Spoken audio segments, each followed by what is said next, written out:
mouth. You might be thinking, what the hell's going on with this Tron Legacy reboot? You know, some films are so worthless, they can't even be talked about. This film does not inspire any interesting thought in my brain, so I'm going to try and make this quick and brief. It's just so unimportant. I only went to see it in the cinema because a friend of mine who I hadn't seen in a month asked if I wanted to go see it with him, and I said, you know what, to go see you, yes, I want to see you. That's the important part to me. I don't really care about the film, but I want to see it. It's been a while. So the priority of this outing for me was the social element of seeing my beloved friend again. It was not Tron Ares starring Jared Leto and Evan Peters. Oh, what a cast, you know, that kind of cast. When you say that, it's like Evan Peters, Jared Leto. That's like, I'd be so excited that does. Evan Peters, the guy from that surface level, tasteless looking show about Dharma from Netflix, and Jared Leto, the most unconvincing, insincere A-list actor who doesn't seem to take any of this seriously. Again, I wouldn't have gone to see this. It was the friend who wanted to go see it because this friend of mine, I do love him, but he's a bit retarded. He likes to consume slop, and he's just into all of this stupid, brain-numbing crap. So blame him.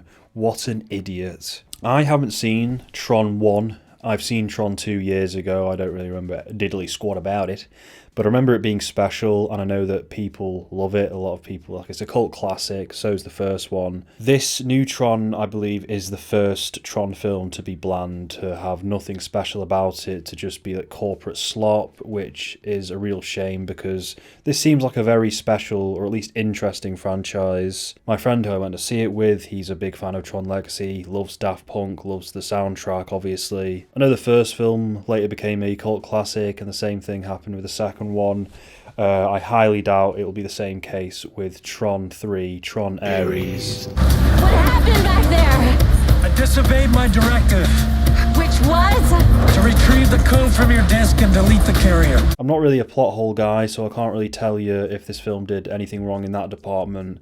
It's more so just the lack of personality that's the big issue here. It's so bland and derivative that it just fades into nothingness. Again, I'm not a Tron guy, but what this film adds to the lore is so unimaginative. It's just like made by committee. We have this 3D printing technology gimmick where they take things from the digital world, they take concepts from the digital world and make a physical version of it. So you have like those iconic bikes, but in the real world. So it's like, OMG, it's in the real cities now. It's cool, which isn't like the interesting part of Tron, at least like conceptually. It's just a feeling.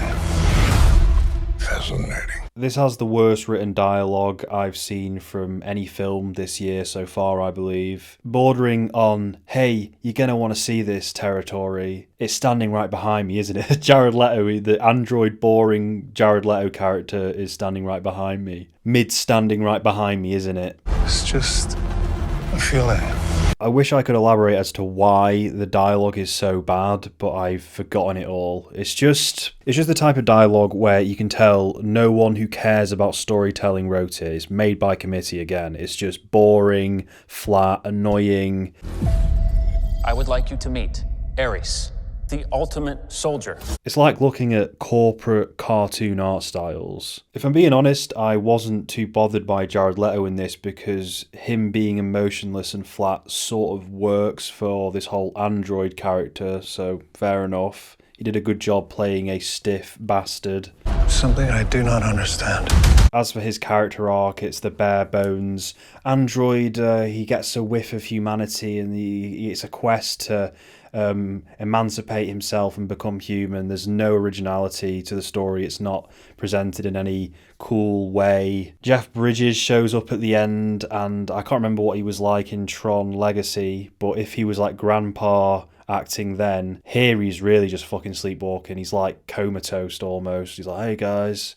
It's just like, great, I'm here again. The ultimate soldier. Other than Jared Leto, the main character is this Asian lady who has no personality. I guess she's sad, she's grieving. She's Asian, she's a game designer, and she's grieving, and that's about it. Not to do the whole anti-woke, she's an Asian lady and that's it, but there's just nothing else to say about her. Kind of ugly as well, not that fit. If you're going to have a boring actress, at least have her like serve us some eye candy for us lads. That's going to be taken seriously, and I'm going to be lumped into the same pile as like Nerdrotic and Critical Drinker and that Reaper guy, that crazy Liverpudlian. The ultimate soldier. One thing I've started to notice, I mean I should have noticed this a long time ago, but Jared Leto kind of just plays the same character in every film, just the same performance every time, with the exception of a few occasions where he's worked with a good director, or like in Dallas Buyers Club. Best part about this film is the Nine Inch Nails score. Really good score. Don't know if it's as good as the Daft Punk one, but yeah, it's really solid.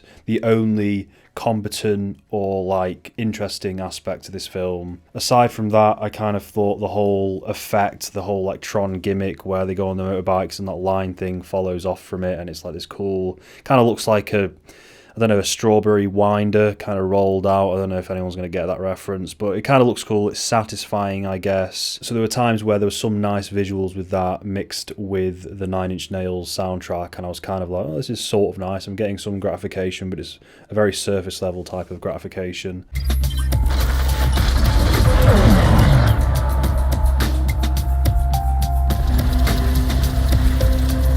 Yeah, that's about it. There's nothing to this film. I'm not invested in this franchise, but I think it just would have been preferable if, yeah, maybe there was a new installment to the franchise every 10 to 20 years or so. And even though each installment may not be successful or liked by the general population, you'd at least have something special in there for kind of niche people to enjoy. The only thing this new film has achieved is despecializing this weird special franchise. So yeah, don't go see it. It sucks. Do you like my new phone cover? I think it's really pretentious, and that kind of matches me, doesn't it?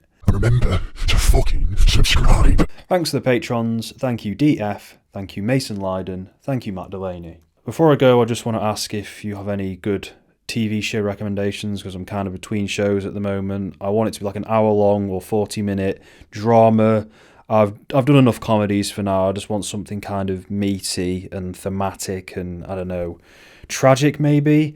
So, like I want another Sopranos, another Mad Men, something like that. I don't think Dexter is the one. I haven't seen that, but I don't think that's the one. But yeah, I'll leave that in your capable hands. Sleep. You having a wank? You having a wank? You having a wank? The throat. You having a wank? You having a wank? You disgusting fat You fuck. having a wank? You Right having a by wank? the throat. You having a wank? You having a wank? disgusting fat fuck. You having a wank?